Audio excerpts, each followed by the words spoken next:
과 섭리라는 말씀을 우리가 함께 나누기 원합니다. 근래 이제 아이들이 방학을 하면서 우리 성도님들 중에 이렇게 여러분들이 같이 여행도 하시고 해서 많이 교회를 비운 가운데 있는데, 주로 이제 한국 사람들의 여행을 이렇게 표현을 합니다. 점여행이라고. 그러니까 집을 출발해 가지고 그랜드 캐년 가는데 차로 한 몇 시간 걸려요? 다 가보셨을 줄로 알고 있는데 차로 한 8시간 걸려요.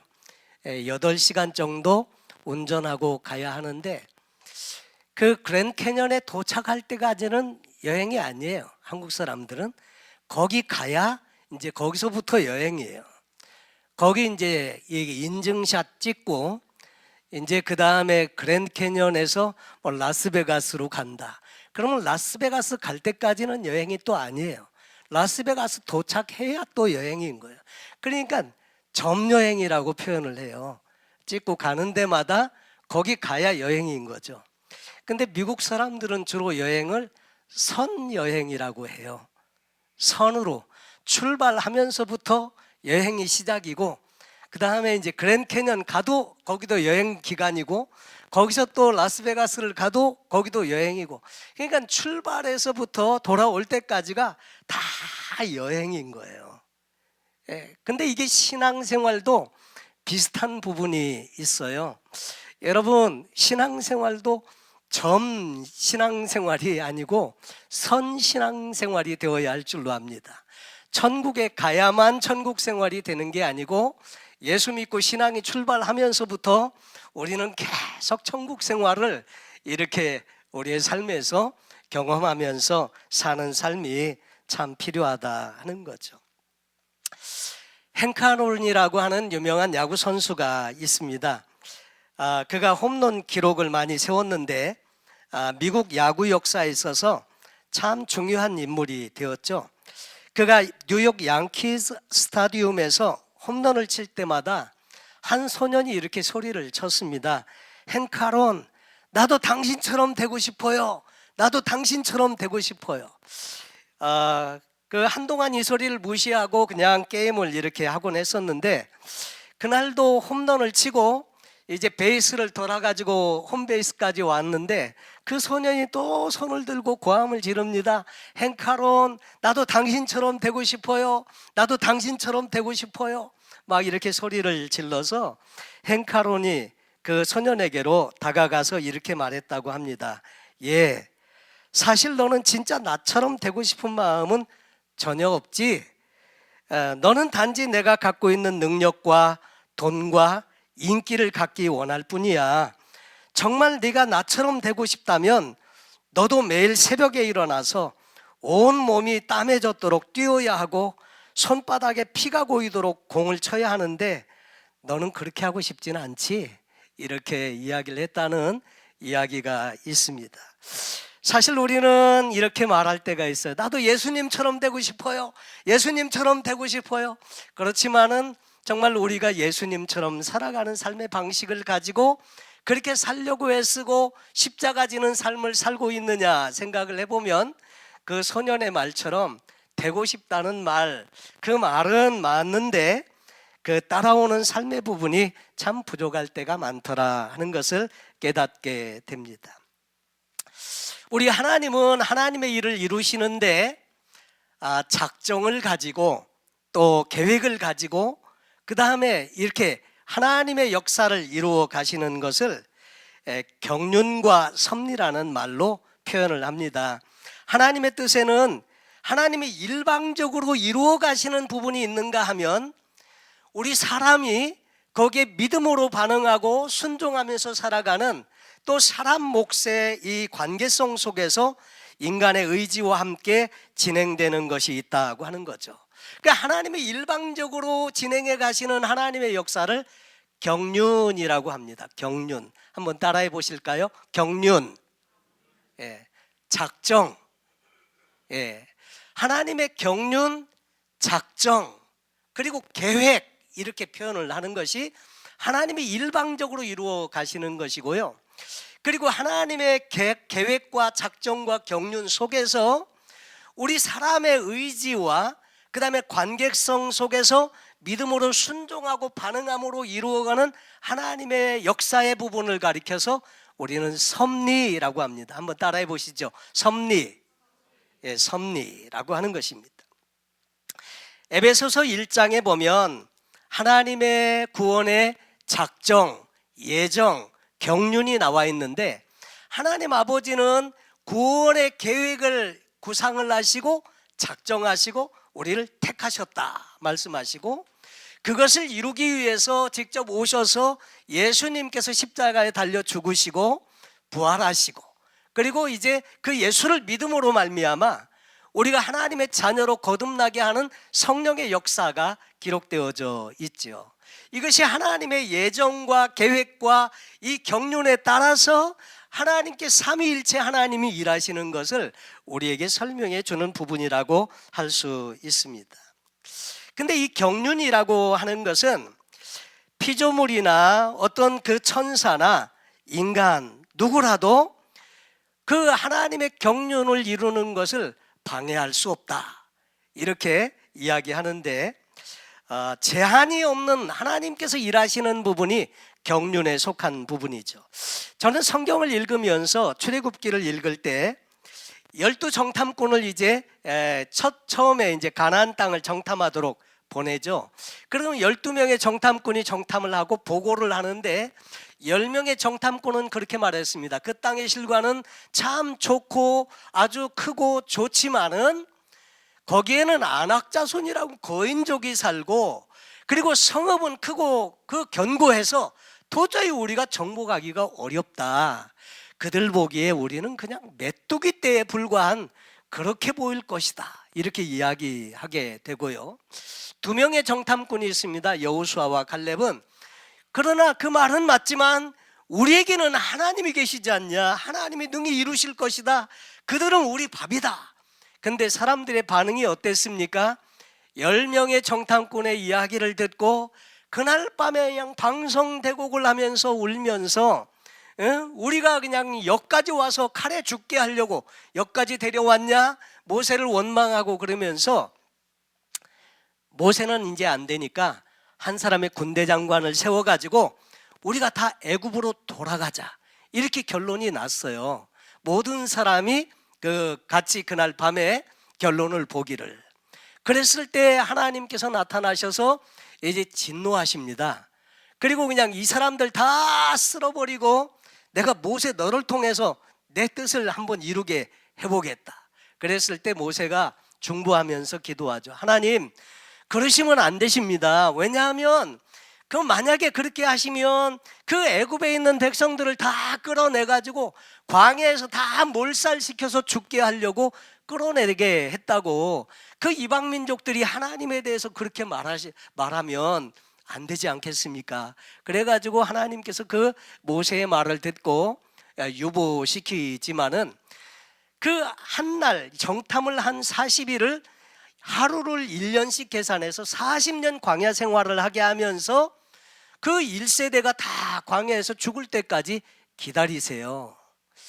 근데 왜 하나님은 그 전에 원망하고 불평하고 그런 일이 수도 없이 반복이 됐지만 그럴 때마다 다 참고 인내하시고 했는데 왜 애굽으로 돌아가자고 그럴 때는 하나님이 이렇게 진노하시나, 그게 조금 의아하게 생각이 되었었던 적이 있습니다. 근데 가만히 성경을 읽다 보니까 하나님은 아브라함에게 미리 이야기를 했어요. 내 후손들이 이방에 계기돼서 400년 동안 종살이 하다가 이 땅으로 다시 돌아오게 하겠다. 그러니까 땅으로 돌아오게 하는 것이 하나님의 작정이고 경륜이에요. 근데 하나님의 작정과 경륜을 완전히 거꾸로 뒤돌리려고 하니까 하나님이 그거는 안 참으시더라 하는 거죠. 그래서 광야에서 40년 지내는 동안에 1세대가 다 세상을 떠나고 하나님은 광야 2세대를 데리고 가나안 땅으로 들어가게 하시는 그런 일들을 성경에 기록해 놓고 있더라 하는 거죠. 여러분, 하나님의 경륜, 이것을 이루기 위해서 예수님은 이 땅에 오셔서 그래서 십자가 지시고 죽으시고 그러면서 하나님의 역사를 이루게 하시고 그 구원의 길을 만드시고 그 다음에 이제 그 하나님께로 돌아가시게 되었는데, 예수님 자신이 자신을 인자라고 칭하면서 이렇게 말씀을 하셨습니다. 인자는 자기에게 대하여 기록된 대로 간다. 인자는 이미 작정된 대로 간다.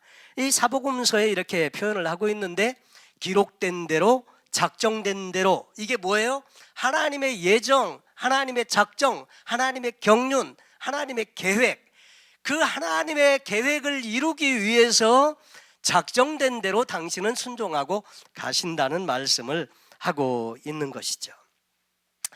여러분, 그와 반면에 섭리라는 것이 있는데, 섭리는 하나님의 작정이 사람들과 어떻게 관계를 맺으면서 그 속에서 우리가 어떻게 반응하느냐에 따라서 하나님의 그 섭리가 이루어지게 되는데, 우리는 이 땅에 살아가면서 우연이라고 이야기하는 부분들이 참 많죠.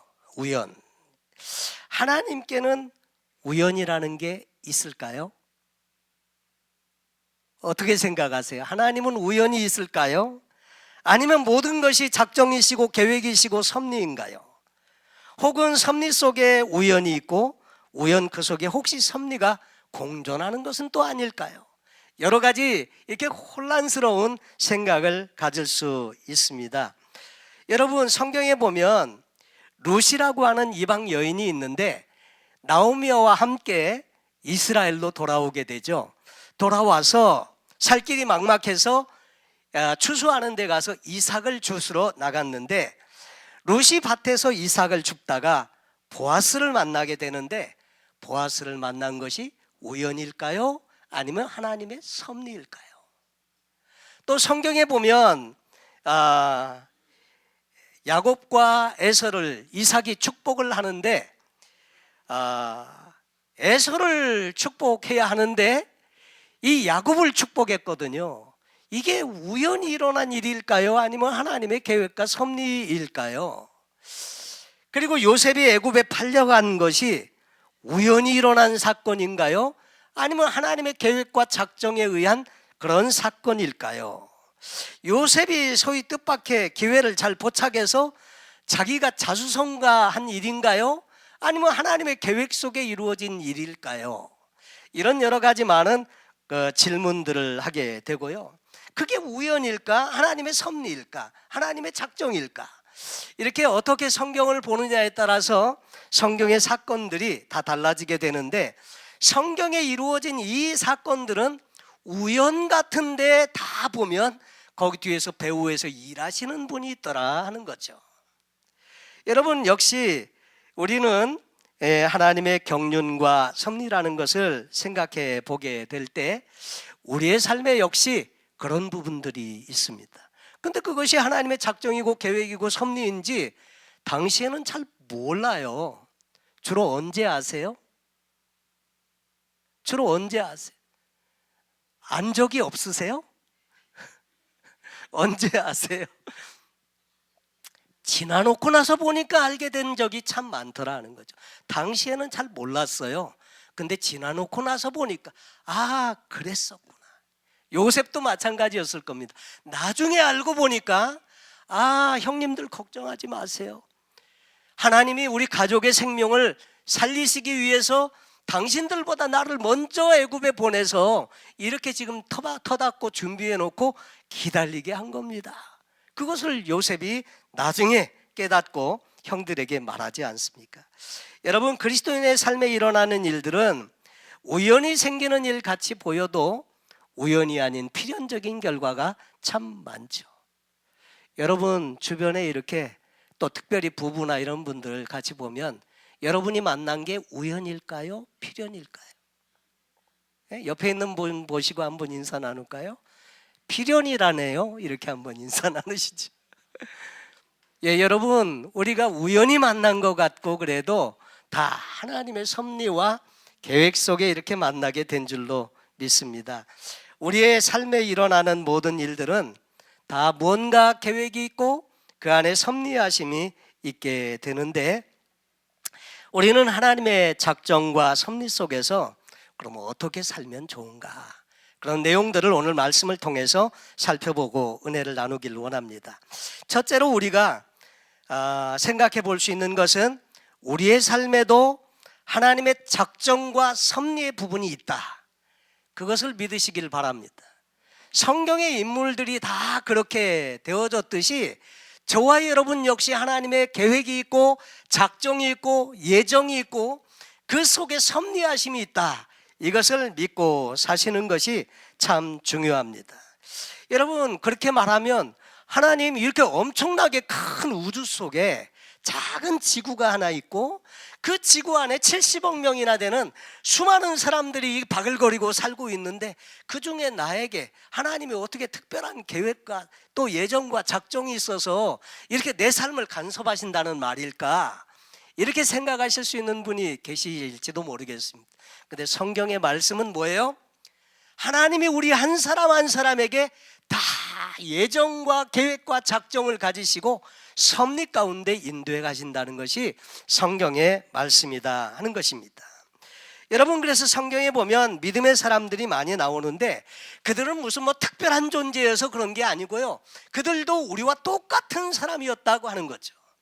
노아도 그렇고 아브라함도 그렇고요, 모세도 그렇고 다윗도 그렇고 성경의 모든 인물들이 특출난 사람이었기 때문에 하나님이 그 사람에게 계획과 작정을 두시고 섭리하신 게 아니고요, 모든 사람이 다 똑같은 사람인데 그럼에도 그들 속에 하나님의 예정과 계획과 작정이 있어서 그 사람들을 통해서 하나님은 일하셨고 믿음으로 반응하고 순종해서 하나님의 섭리 가운데 하나님의 역사를 이루었더라 하는 거죠.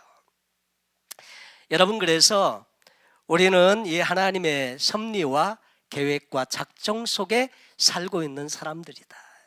근데 우리가 많은 경우에 이 하나님의 예정과 경륜 또 이 섭리를 잘 이해하지 못하고 살아갈 때가 참 많습니다.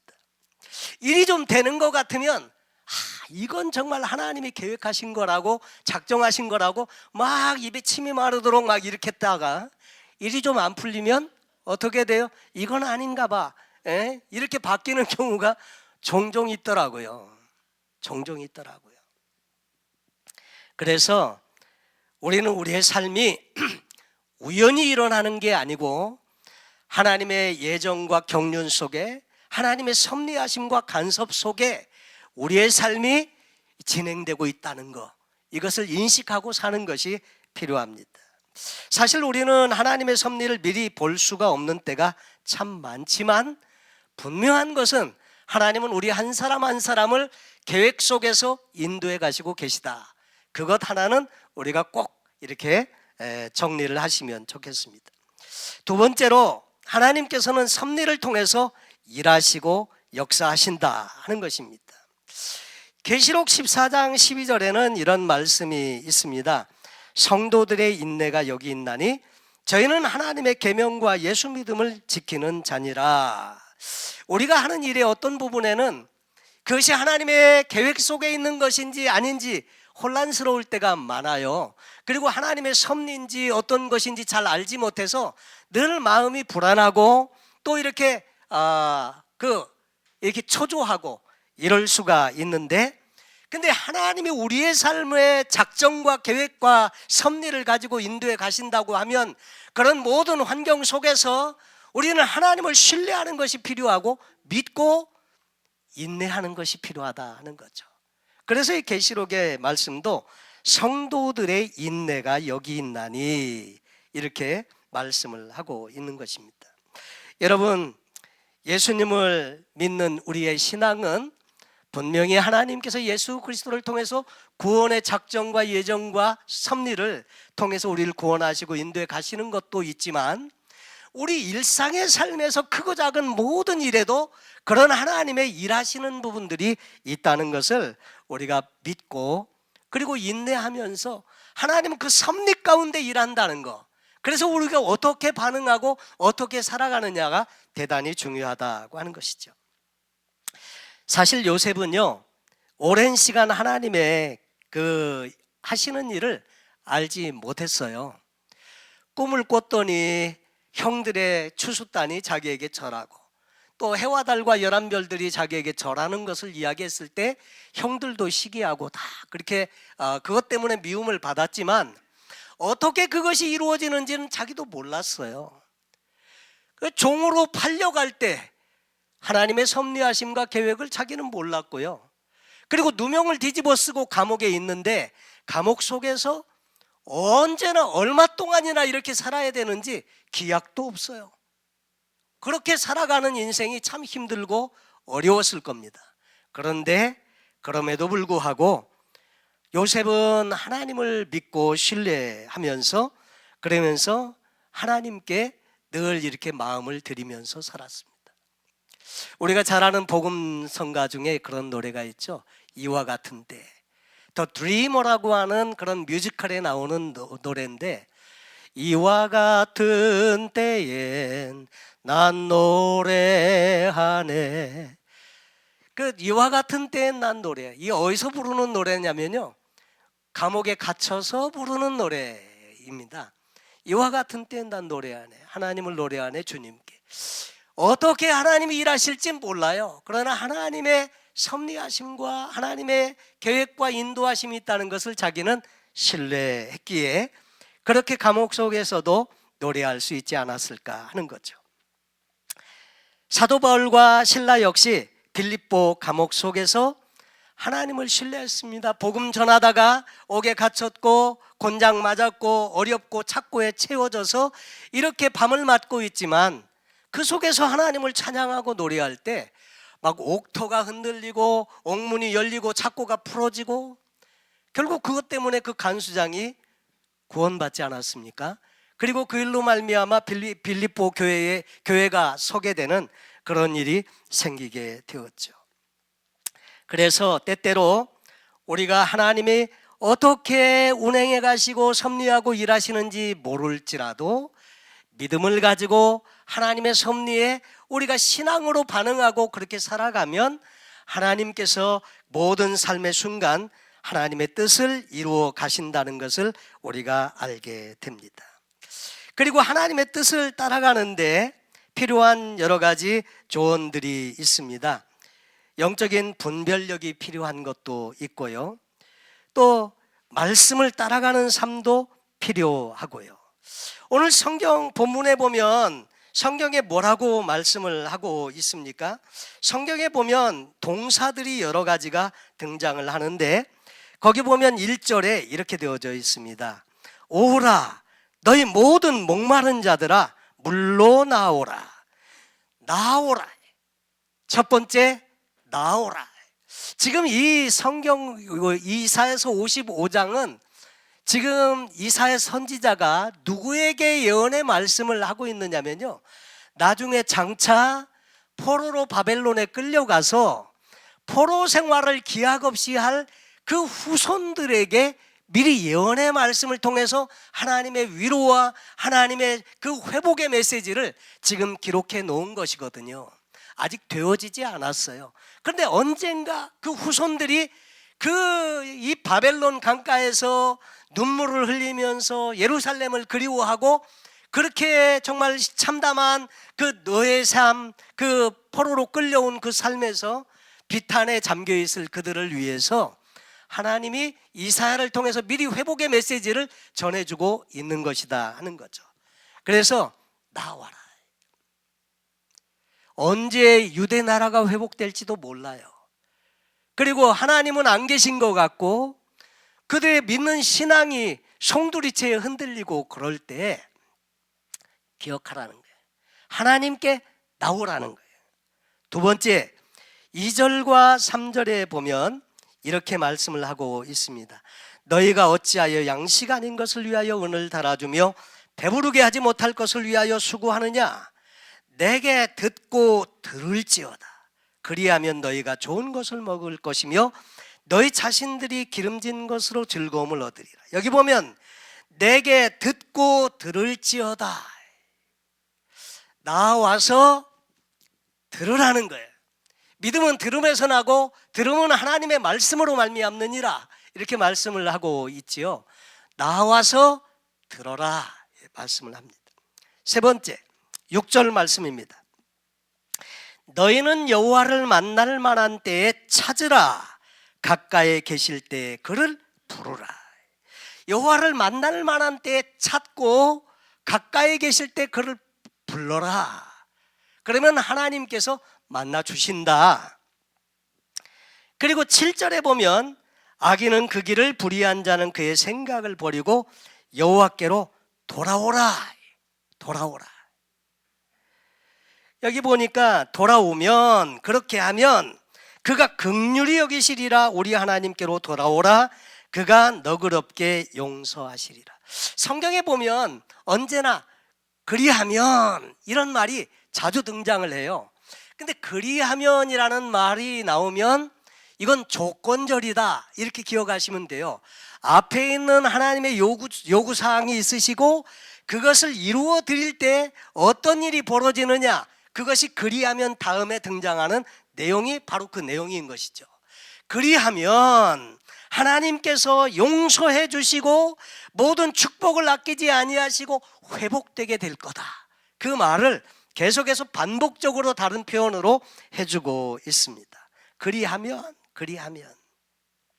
그러면서 하나님과 왜 하나님의 뜻을 알지 못해도 하나님의 말씀에 우리가 순종하고 믿음으로 반응해야 되는지에 대해서 설명을 해주는 내용이 그 8절과 그 10절 사이에 나타나 있습니다.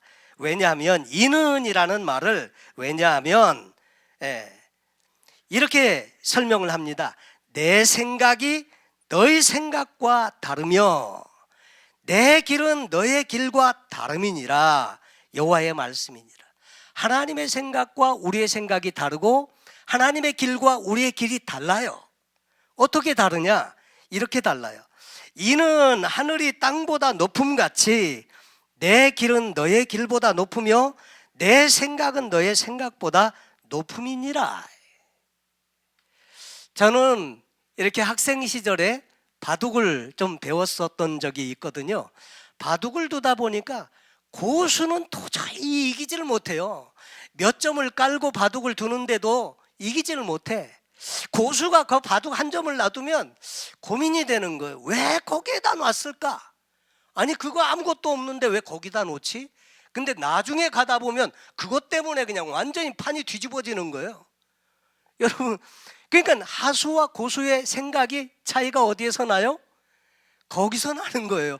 몇 수를 앞에 보느냐가 달라요. 하수는 어때? 처음에 바둑 시작하면 아다리 치고 먹는데 바빠. 그냥 아다리. 근데 가보면 뭐 몇 점 먹은 것 같은데 이쪽은 집을 다 줬어. 그리고 나중에 계산을 해보면 도저히 이기지를 못해. 여러분, 하수와 고수의 생각이 그렇게 달라요. 근데 하물며 우리의 사람과 하나님의 생각은 너무 달라요. 하늘이 땅보다 높음같이 하나님의 생각이 그렇게 우리보다 높아요. 그래서 성경의 다른 곳에 보면 뭐라고 되어져 있어요? 하나님의 가장 미련한 것이 인간의 가장 지혜 있는 것보다 승하다고요. 그러니까 우리가 하나님을 의지하고 하나님을 신뢰하고 그 뜻대로 살아가려고 하는 것이 당연히 맞는 거다, 그 말을 해주는 거죠. 그러면서 하시는 말씀이 이는 비와 눈이 하늘로부터 내려서 그리로 돌아가지 아니하고 땅을 적셔서 소출이 나게 하며 싹이 나게 하여 파종하는 자들에게 종자를 주며 먹는 자에게는 양식을 줌과 같이 내 입에서 나가는 말도 이와 같이 헛되이 내게로 돌아오지 아니하고 나의 기뻐하는 뜻을 이루며 내가 보낸 일에 형통함이니라. 그러니까 자연의 원리가 이렇습니다. 태양이 막 비춰가지고 바다에 내리쬐면 지구의 3분의 2는 바다지 않습니까? 바닷물을 데워서 수증기가 쫙 하늘로 올라가서 이게 구름이 됩니다. 구름이 되면 바람에 흘려서 이 구름이 이 내륙으로 들어오게 되죠. 내륙으로 들어와서 비가 돼가지고 땅에 쫙 쏟아집니다. 비가 돼서 땅에 쏟아지면 이 비는 온 대지를 적시고 그리고 그 비에 의해서 수분을 통해서 모든 산천초목이 다 살아납니다. 그리고 수분을 통해서 영양을 공급받고 열매를 맺고 다 이렇게 하는 것처럼 그게 사라지는 것이 아니고 다 이렇게 열매를 맺고 하나님이 그 원하시는 일을 다 성취하듯이 내 입에서 나간 말도 헛되이 돌아오지 아니하고 내가 명하여 보낸 일에 반드시 성취하고 다시 돌아온다는 거예요. 아멘이십니까? 여러분, 하나님의 말씀이 그래서 능력 있고 하나님의 말씀을 신뢰하고 믿는 이유가 거기에 있습니다. 여러분, 사람의 말도 능력이 있어요. 처음에 하나님이 인간을 창조할 때 우리가 우리의 형상대로 인간을 만들고 그래서 사람이 하나님의 형상대로 지음받았기 때문에 사람도 원래는 타락하기 전에는 하나님의 신성의 일부분을 우리가 소유하고 있었어요. 그것이 점차 우리가 죄성 때문에 없어지고 사라진 것이 지금도 있지만은 그럼에도 불구하고 사람의 말이 능력이 있어요. 그러니까 한국말 속담에 뭐라고요? 말이 씨가 된다고요. 말한 대로 됩니다. 아멘이 없으시네. 말한 대로 되기 때문에 그러니까 말을 어떻게 해야 되느냐가 중요해요. 부정적인 말을 하면요 부정적인 열매가 맺혀요. 긍정적인 말을 하면요 긍정의 열매가 맺혀요. 사람의 말도 이게 없어지지 않는다고 말씀하세요. 그렇기 때문에 우리가 한 말로 나중에 어떻게 해요? 우리가 심판을 받는 이유가 거기에 있어 없어지지 않아요. 그러니까 우리가 늘 긍정의 언어, 믿음의 언어, 축복의 언어를 쓰는 것이 중요하다 하는데 하물며 하나님의 말씀은 어떠하냐 이거예요. 하나님의 말씀은 반드시 명하여 보낸 일에 성취하고 돌아온다는 거예요. 여러분, 그래서 이 이사야 선지자를 통해서 장차 포로 생활에서 희망 없이 고통 가운데서 절망 중에 살아갈 그 이스라엘 백성들을 향해서 이 말씀을 주었는데 이 말씀은 사라지지 않는다는 거예요. 그러니까 이 말씀을 믿고 신뢰하고 하나님의 경륜과 뜻과 작정 속에서 하나님은 이 말씀을 통해서 일하시는데 믿음을 가지고 신뢰하고 하나님을 붙들어라 이렇게 말씀을 하는 거죠. 그러면 회복의 역사가 있다. 그 이야기를 그 이후에 성경에 말씀하고 있는 것이죠. 사랑하는 성도 여러분, 성경에 보면 이사야를 통해서 예언의 말씀을 줄 때 고레스에 대한 이야기도 해요. 고레스는 그 당시에 있지도 않은 인물이에요. 그런데 이 고레스에 대해서 예언을 하면서 왕이 돼가지고 나중에 이 고레스를 통해서 너희를 다 해방시켜주게 될 거다. 실제로 고레스가 나타났어요. 고레스가 왕이 됐고요. 이 고레스가 칙령을 반포해가지고 이스라엘 백성들을 다시 이 고국으로 돌아가게 하는 초석을 놓게 하고 그런 일을 하게 되었다. 이게 하나님의 계획과 작정과 섭니다. 그것을 이야기하는 거죠. 저와 여러분의 이름은 이 성경책에 등장하지는 않습니다. 고레스처럼. 그렇지만은 우리가 하나님께서는 저와 여러분을 향해서도 하나님의 섭리와 계획과 작정 속에 우리를 이끌어 가신다 하는 거죠. 그러니까 우리가 어떤 형편과 처지에 있든지 이 하나님 신뢰하고요, 이 말씀 붙들고요, 그리고 믿음으로 반응하고 그렇게 반응할 때 하나님이 그 섭리하심 속에서 우리를 통해서 영광 받으시고 하나님의 일이 이루어져 간다고 하는 것입니다. 여러분, 그래서 우리는 그냥 우리끼리 사는 것 같아도 우리의 삶에는 하나님의 계획이 있다는 거예요. 하나님의 작정이 있다는 거예요. 하나님의 경륜이 있다는 거예요. 그리고 거기에 우리가 믿음으로 반응할 때 하나님은 그 섭리를 통해서 하나님의 선한 역사를 이루는 일로 우리를 사용하시고 쓰신다는 것입니다. 그래서 오늘 하나님의 말씀을 통해서 그 후대에 어려움 가운데 처할 이스라엘 백성들에게 희망과 소망을 전해 주었듯이 오늘도 이 하나님의 말씀을 통해서 하나님은 우리를 초청하고 계시는 것입니다. 우리는 포로 생활 가운데 있는 것도 아니고 다 그렇지만은 하나님은 지금도 경륜과 섭리를 가지고 역사를 주관하고 계시고 우리를 위한 작정하시는 바가 있다. 그 하나님의 뜻에 내 믿음을 부합하고 인내하면 하나님은 우리를 통해서 일하시고 역사하신다. 이것이 결론입니다. 그리고 하나님은 우리를 그 일에 초청하고 계시면서 믿음으로 반응하고 하나님을 신뢰하고 나갈 것을 우리에게 원하시고 계십니다. 그래서 이 여름 지내실 때 이 하나님 늘 인식하시고 또 의식하시고 그 하나님 삶의 중심에서 모시고 그 말씀대로 순종하면서 믿음으로 반응할 때 하나님의 섭리하심이 저와 여러분의 삶에 넘치게 될 줄로 믿습니다. 그런 은혜가 있게 되시기를 예수님의 이름으로 축원합니다. 우리 이 시간에 같이 찬송, 여기에 모인 우리 같이 한번 찬송 드리시고 또 하나님의 말씀 붙들고 결단하고 기도하는 시간을 좀 갖고 싶습니다. 여기에 모인 우리